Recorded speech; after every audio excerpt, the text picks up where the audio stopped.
Central committee నుంచి కొత్త ordinance వచ్చాయి. దాంట్లో ముఖ్యమైనవి జరగబోయే మైనింగ్ ఆపాలి, రెండోది జెడ్పీటీసీ ఎలక్షన్స్ని బైకాట్ చేయాలి, దీనికి జనాల్ని సిద్ధంగా ఉంచాలి. లాల్ సలాం కామ్రేడ్. లాల్ సలాం. ఏంట్రవి, శ్రీరామ్గిరిలో భూస్వాములందరూ దేవుళ్ళైపోయారంట, పేద ప్రజలకంతా వరాలు ఇస్తున్నారంట, ఏంటి సంగతి? అవునన్నా, నేను కూడా ఆశ్చర్యపోయాను. ఒక గవర్నమెంట్ ఆఫీసర్ తలుచుకుంటే ఒక ఊరు క్షణాల్లో ఎలా మారిపోద్దో నా కల్లారా చూశానన్నా. అది కాదన్నా, అంటే నా ఉద్దేశం వాళ్ళు ఏం చేసినా దానికి ఒక స్ట్రాటజీ ఉంటుంది. శిరీష వాళ్ళ వర్గానికి చెందిన అమ్మాయి. ఆ అమ్మాయికి ఎంత పాపులారిటీ వస్తే వాళ్ళకంత మంచిది.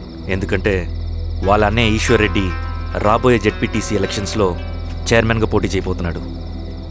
ఈ అభిమానం మొత్తం వాళ్ళు ఓట్ బ్యాంక్గా మార్చుకోపోతున్నారు. అంటే అన్నా, శిరీష అయినా ఎవరైనా ఒకే తాను ముక్కలే. అధికారమే వాళ్ళ అవసరం తీరుస్తుంది. వీళ్ళందరూ అధికారం కోసం ప్రయత్నం చేసేది వాళ్ళ ఉనికిని కాపాడుకోవటం కోసమే. రేపే నామినేషన్ వేస్తున్నారు.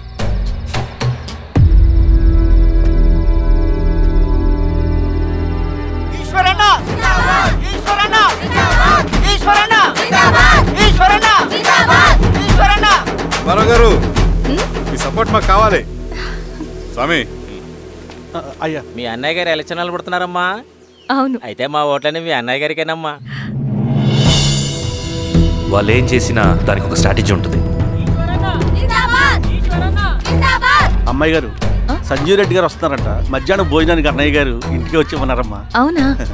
సరే సరే అమ్మా. రవి, నువ్వు కూడా నాతో వచ్చి. అది రవి, ఇక్కడ నాకు ఫ్రెండ్స్ అంటూ ఎవరు లేరు. నాకు తెలిసిన వాడివి నువ్వు ఒక్కడివే. I'm feeling alone.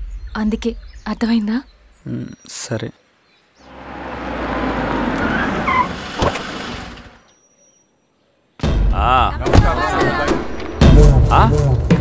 సురా, బాగున్నావా? నమస్తే చెన్నారెడ్డి. నమస్తే. బాగున్నారా? బాగున్నారమ్మా? సుబ్బారెడ్డి, ఊళ్ళో మనోళ్ళంతా బాగున్నారు కదా? ఈశ్వరా, అంతా బాగున్నారు బాబాయ్. సంతోషం. ఈసారి మళ్ళీ మనం ఏకగ్రీవం అవ్వాలి రెడ్డి. మనకు పోటీ లేదు, మనదే విజయం. సంతోషం. కూర్చోండి.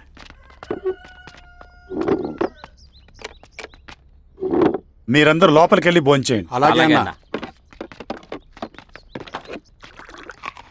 ఆ రైతు కూలి సమస్యలు ఎంతవరకు వచ్చినాయి? మాట్లాడుతున్నాం బాబాయ్, దాని గురించి మీరేం వరి అవ్వట్లేదు. నమస్కారం. రండి రండి. ఎంఆర్ఓ శిరీషారెడ్డి గారు. శిరీష రెడ్డా? శిరీష అనే పిలవచ్చుగా. అమ్మమ్మ, పులికి పంచాలాగా, సింహానికి చూలాగా అది మన ఐడెంటిటీ. అది అట్లాగే ఉండాలి. సరే బాబాయ్, నేను ఫ్రెష్ అయ్యేస్తాను, మీరు కానివ్వండి. అయినా ఈ కాలం చదువుకున్న ఆడపిల్లలతో మాట్లాడటం చాలా కష్టం. చుట్టుపక్కల శిరీష్ కొన్న ఇమేజ్ మనకి చాలా మంచి అయింది ఈశ్వరా. నేను అడగకముందే పార్టీ హైకమాండ్ సర్వే చేయించి నీకే ఫేవర్గా ఉండడం వల్ల టికెట్ ఇచ్చింది.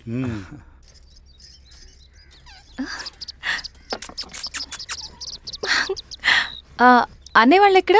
బయటికి వెళ్ళారమ్మా. ఓ, బయటికి వెళ్ళారా? రవిని పిలు. అలాగే మేడం. రవి, రా రా, కూర్చో.